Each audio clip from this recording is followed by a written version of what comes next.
Здравствуйте. В эфире программа «История башкирских родов». У микрофона Руслан Валиев. В нашей студии Салават Хамидуллин, руководитель автономной некоммерческой организации ШЖР. Здравствуйте, Салават. Здравствуйте. Мы сегодня подведем итоги башкирского восстания, которое прошло в рамках крестьянской войны Емельяна Пугачева, и будем переходить к истории национального героя башкирского народа Салавата Юлаева. Напомню, что в прошлый раз мы говорили о том, как восстание вошло в завершающую стадию, и Емельян Пугачев был пленен казаками и передан властям. В сентябре он попал в плен, началась нехорошая такая возня, кому его доставить, потому что Пугачев прогремел на всю Европу, и вот каждый хотел вот эти лавры победы присвоить себе. Ведь еще вознаграждение за него полагалось. Ну, офицерам-то не полагалось, это тем, кто сдал, может быть, там кому-то полагалось, и то казакам, скорее всего, ничего, там просто они выкупали свою голову головой Пугачева. Ну, а в Башкирии, ведь восстание-то не закончилось в сентябре, оно продолжалось дальше, и как раз в сентябре уже, конечно, активных боевых действий на самом деле не было, восстание подходило к концу, да выжигались последние заводы в горной зоне Урала, как раз Южный Урал, Средний Урал, где густо все это было усеяно заводами. И, как уже говорили в первой программе, одна из главных причин, которая заставила башкиров взяться за оружие, это как раз горно-заводская колонизация. И до определенного момента, когда заводы нужны были Пугачеву, и когда вот эта объединяющая царская или там псевдоцарская идея, что вот он чудесно спасенный император Петр III, всех вот в рамках единой вот такой идеологии удерживала. Вот они же думали, что они за подлинного царя, ну, по крайней мере, крестьяне. Башкиры, они прекрасно понимали, в принципе, было неважно, кто перед ним. Им важно было то, что он говорит. А он говорил: будьте свободны, как степные звери, и все, и земли, и реки, все ваше, как он говорил. И когда Пугачев ушел из Башкирии, и вот уже те вот бывшие союзники, заводские крестьяне и башкиры, которые до этого были в армии Пугачева, здесь у них конфликт пошел. Царь ушел, и башкиры говорят, процитирую один документ, говорили заводчанам: ступайте домой, срок ваш кончился, отцы наши, отдавшие вам эту землю, умерли, а мы не хотим более уступать. Эти крестьяне, они не были даже в первом поколении еще там. Основная масса заводов, она в середине 18 века была построена. Пугачевщине они существовали 20-30 лет. Ну, может быть, еще только первое поколение. Они еще фактически не утратили связи с своей землей, откуда они были привезены. Вот как рабов из Африки вывозили, черных везли куда-то на плантации Америки, вот так же и здесь, в принципе. Из центральной губернии России вывозили вот это население. Там же тяжелый был труд. Почему восстание-то началось, и основная масса заводов включилась? Мы в первой программе говорили о воззвании полковника Грязнова. Он говорил: эти приказчики работы изнурили крестьян, что такого нигде и не бывало. А теперь вопрос возник, вот башкиры говорят: ступайте, срок кончился, куда они пойдут? Тоже ведь они в безвыходном положении остались. И вот началась трагедия горных заводов. Пугачева не стало, все, вот этот союз распался. Башкиры, они говорят: мы законные владельцы этой земли, вот здесь незаконно было построено. Крестьянам тоже, куда им было деваться? Это же фактически была тоже гражданская война своего рода, или репетиция гражданской войны 20 века. А такие большие катаклизмы, они всегда внутри кроются какие-то огромные противоречия, и потом вот бывшие союзники, как правило, всегда начинают войну уже друг с другом. Башкиры начинают атаку вот этих заводов, уже начиная с лета, как Пугачев ушел, и один за другим вот эти все заводы горят. По-моему, только у Твердышева, и Мясникова, и Осокиных, и Лугинина на территории исторической Башкирии, я не говорю даже Средний Урал, хотя если брать, это тоже территория историческая, но больше 30 заводов точно вот на территории Южного Урала было сожжено. По тем временам это же завод не просто как вот у нас сейчас, вот мы говорим, в Уфе витаминный завод, через забор перепрыгнул и пошел. Нет, это же была крепость. Некоторые заводы были настолько огромными, например, Воскресенский завод, да, вот сейчас село Воскресенское в Милюзовском районе.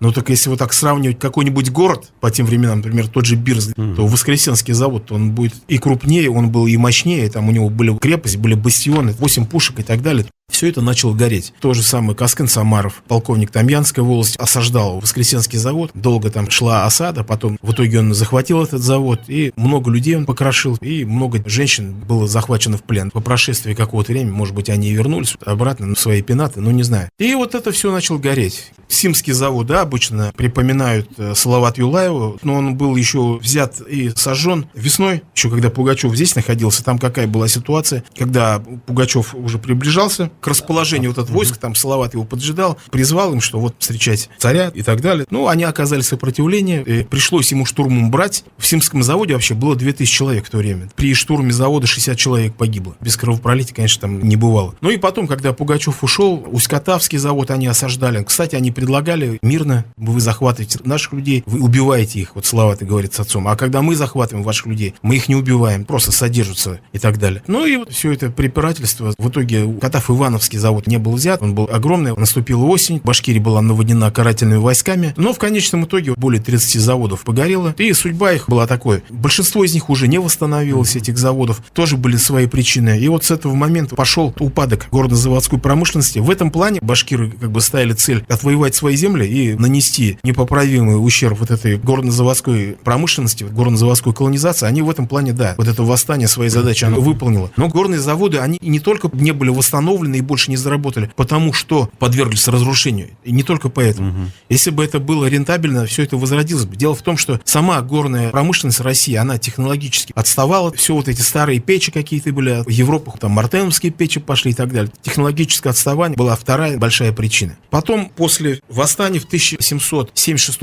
году, буквально через год после восстания, Екатерина II издала свой указ от 13 июля 1776 года о запрещении строительства новых заводов на территории башкирских вотчинных земель. Челябинские наши историки, краеведы, вот вывод сделали. Правительство Екатерины II, договорившись с башкирскими предводителями, пошло на прямое уничтожение мятежных заводов руками башкир и отказалось от строительства новых заводов. Единицы старшин только не участвовали в восстании. Кулый-Балтачев, Таныбской волости, Карат-Абынской властей, старшина Шарип-Кииков, деревня Чукурова, Татышлинского района. Они были искренними сторонниками правительства царского. Их нету, их не надо там называть предателями и так далее. Это их позиция. Они честно сражались, и там многие пострадали. Кулый-Балтачев, повстанцы, там весь дом его сожгли, и родственников поубивали там кучу и так далее. Была на самом деле гражданская война, и Кулый-Балтачев, что надо сказать, когда вот следствие пошло по делу Салавата Юлаева, его же использовали в качестве свидетеля, он не давал показаний против Салавата, то есть они вместе ходили в польский поход, он был один из подчиненных Кулый-Балтачева, Юлая знали, он был командиром 300-го отряда, тогда как Кулый-Балтачев в польском походе 3000-м башкирским корпусом руководил. С казаками, с крестьянами там вообще даже не церемонились, сразу всех на дыбу поймали в тюрьму и кого-то на плаху, и казаков яицких в расчет не приняли. Вот с башкирами не знали, что делать.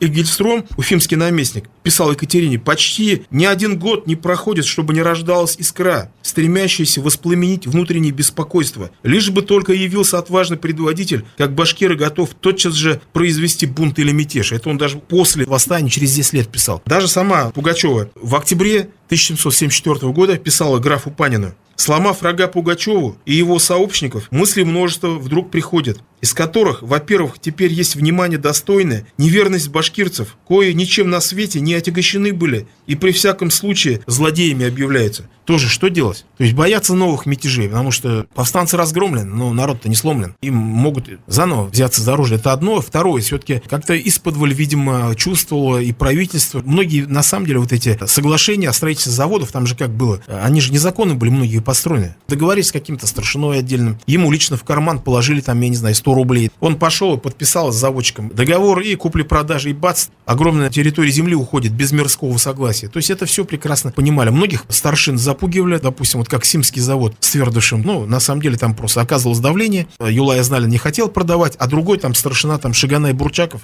который тоже, видимо, взяточку получил, и он как бы сам подписал несколько старшин. Много вот таких вещей было, и правительство свою вину чувствовало, и решили с ними максимально гуманно поступать, поэтому, когда говорят, там, Екатерина II по локоть крови, в отношении башкир это вообще не было. То есть это она максимально гуманно обошлась со старшинами и так далее. И думали, и пришли вот к такому выводу, что надо как-то их легализовывать. Есть данные о личном общении Екатерины со старшинами и другими какими-то вот видными деятелями башкирского народа? Нет, скорее всего, там такого не было уже. Это вот последний раз на коронацию ездили Елизавета Петровна, то есть после этого уже вот эта практика поездок башкирского народа на коронацию царей, она прекратилась, в общем-то. И вот эта старая модель взаимоотношений, башкир с царями, как со своими сюзеренами, вассал и сеньор, это все уже ушло. Вы подданы уже не царя, а вот вы подданные государству. Поэтому личные встречи, они потеряли смыслы. И началась вот эта проблема. Вот этих старшин, вчера их только они бунтовщики были, а сегодня это нужно легализовать, да? Сначала увещевал генерал Потемкин. Писал генерал не фаворит Екатерины, а, значит, его племянник Петр Потемкин обращался к башкирскому народу со словами: «Не гнусно ли для славного башкирского войска с разбойником и сущим злодеем Пугачевым иметь сообщения. Вот с другой стороны, другая партия, вот этих сторонников жестокого подавления, которую возглавлял Панин, это такая была старая знать. А другая часть русской элиты, это были партии фаворитов, которые обязаны были только Екатерине II своим возвышением. И знать русская разделилась на две партии. Старая дворянская, во главе которых Панин был, которые были за жесткое подавление, все, никаких гвоздей. Вот Екатерину тоже знали, кто она такая. Ну, условные силовики и либералы, в общем, Нет, два лагеря. даже не так. Которые именно вот такая стародворянская партия считали себя, вот они соль земли. Екатерина и все вот ее новые знать, которая при ней поднялась, это какие-то выскочки по рвеню. Скорее всего, вот так. И старая дворянская была за жесткое подавление. И Панин такой же написал обращение к башкирскому народу. Я, говорит, вас там в порошок сотру, растерзаем до сущих младенцев. Я, говорит, крепость Бендеры взял, грозил. И другая партия, вот этих, условно говоря, партий фаворитов, которая говорила, что вот надо помягче. Почему? Потому что они чувствовали, и Екатерина II, она же тоже понимала, что она через переворот к власти пришла. Если вы сейчас это расследовать, показания начнут башкиры там или кто-то давать, там вот мы за Петра III шли, ее очень уязвлял ее самолюбие. Поэтому вот у нее изначально был такой настрой быстренько все это нивелировать и забыть, и все, и так далее. И тем более по отношению к башкирам власть определенно чувствовала свою неправоту во многих вопросах. И поэтому с башкирскими старшинами решили вот обойтись именно вот так. Сделали предложение, поскольку весь край был разорен, как вот Рейнсдорф сказал, половина Уфимской провинции, городов и селений в прах обращена, половина населения либо в плену, либо перебита. Там пресеклось всякие коммуникации, а там в разных островках бушующего моря находилось заводское русское население, которое фактически было отрезано от коммуникаций, фактически было поставлено на грани голодной смерти. И нужно было туда как-то вот эту провизию завести. Это могли сделать только сами башкиры. И вот под видом того, что нужно завозить продовольствие, хлеба, обратились к старшинам, и вот эти бывшие легализации, вот как в Чечне был там, то вчера был боевик, а сейчас перешел в кадыровскую милицию, да, там, или полицию. Вот то же самое здесь. И главный предводитель Ногайской дороги Каранай Муратов, сын Кинзи Арсланова, Сляусин Кинзин, там, Туркмен Инсаитов, Юлай Азналин, отец Салават Юлаев и так далее, собрали свои подводы от своих подчиненных людей, дали приказ, и те люди начали возить на горные заводы продовольствие. Один только отказался, Салават Юлаев. И таким образом башкирские старшины фактически были легализованы. Большинство там из них просто получили, те, кто не попал до этого в плен, билеты о прощении. Те, кто попал уже еще до этого в плен, многих просто наказали кнутом и отпустили. Но кто-то уже к тому времени просто успел скончаться в застенках. Из башкирского народа одного единственного, Караная Муратова, которого было решено, он там был один из самых авторитетных людей, его было приказано доставить в Москву. Его привезли на Болотную площадь для того только, чтобы он видел казнь Пугачева. Чтобы приехал обратно и сказал всем башкирам: все, точно, я вот сам видел, как ему голову отсекли, и чтобы больше никаких самозванцев, которые могли бы себя выдать за спасшегося Пугачева, не было.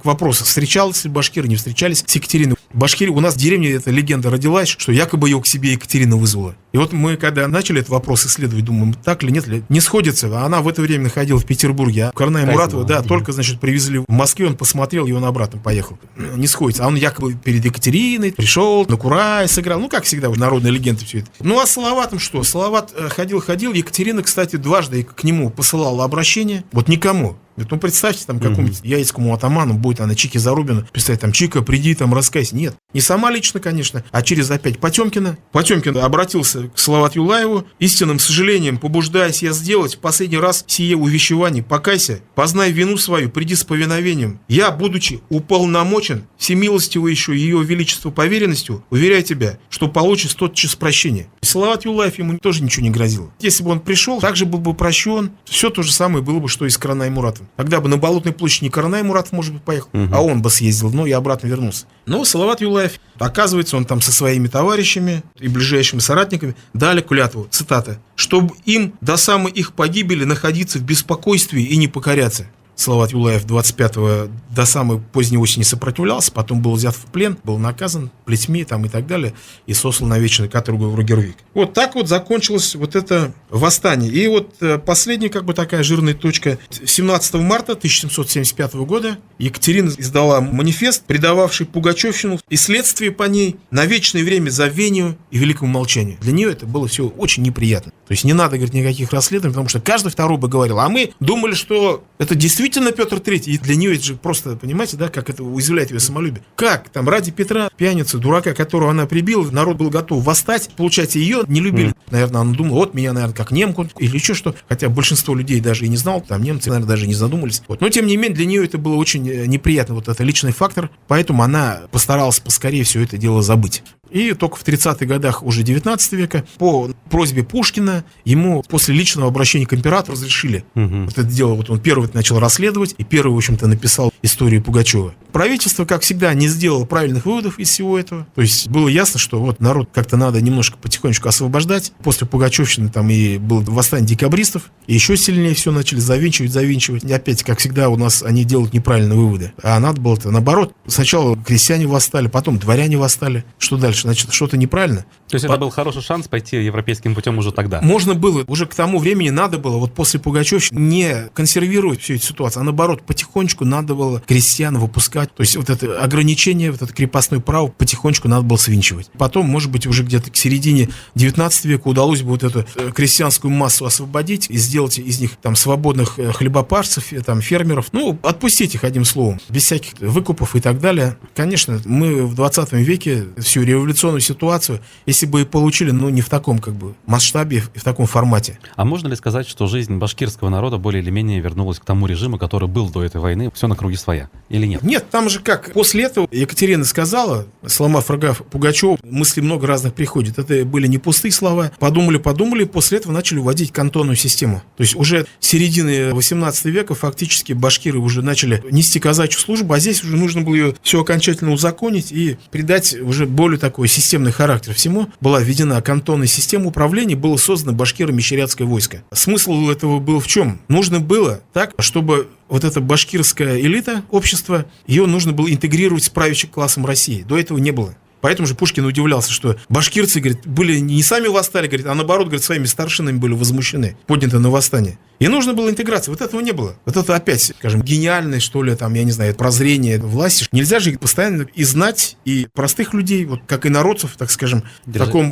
вакууме, там, где-то держать дистанцию, да, и, соответственно, они будут все едины выступать против существующей власти. Ну, а если мы эту элиту их общества, так скажем, интегрируем с нашим дворянством, то будет ситуация совсем другая. Так и получилось. Не зря же уже все, вот первые башкирские дворяне пошли вот в конце 18 века, вот когда было создано вот это башкирское войско, башкиро-мещерятское, вот это кантонная система управления, вот эти старшины стали потихонечку получать дворянство, кантонные начальники и так далее, и так далее, и так далее. Они были полностью интегрированы с правящим слоем империи. А какие блага полагались этим дворянам новым башкирским? Они были сходны с теми благами, которые вот русские дворяне получали? Нет, прав, естественно, у них не было. Они не могли иметь крепостных крестьян. Ну, во-первых, эти дворяне, раз эта кантонная система была управления, они все были должностными лицами этого войска. Получали жалования, соответственно? Да. Раньше с башкирского старшины что было взять? Он от правительства ничего не получал. Он связан со своей общиной, со своим родом. А здесь он, так скажем, бюджетник. Он получает уже от правительства зарплатку. И, естественно, он следит и всех подчиненных держит вот так, в кулаке. И уже, соответственно, после введения вот этой кантонной системы уже ни одного башкирского восстания ведь не было. Все. Они, в принципе, стали невозможны, поскольку элита, она стала частью вот этой бюрократической системы российского государства, и все. Вот как бы главный итог Пугачевщины. Ну что ж, закончим тогда нашу историю о Пугачевском восстании и участии в этом явлении башкирского народа. И в следующей программе мы поговорим об истории национального героя башкирского народа Салавате Юлаеве. Я напомню, что в эфире была программа «История башкирских родов». У микрофона был Руслан Валиев. В гостях у нас был Салават Хамидуллин, руководитель автономной некоммерческой организации ШЖР. Спасибо вам большое, Салават. Спасибо вам. До свидания.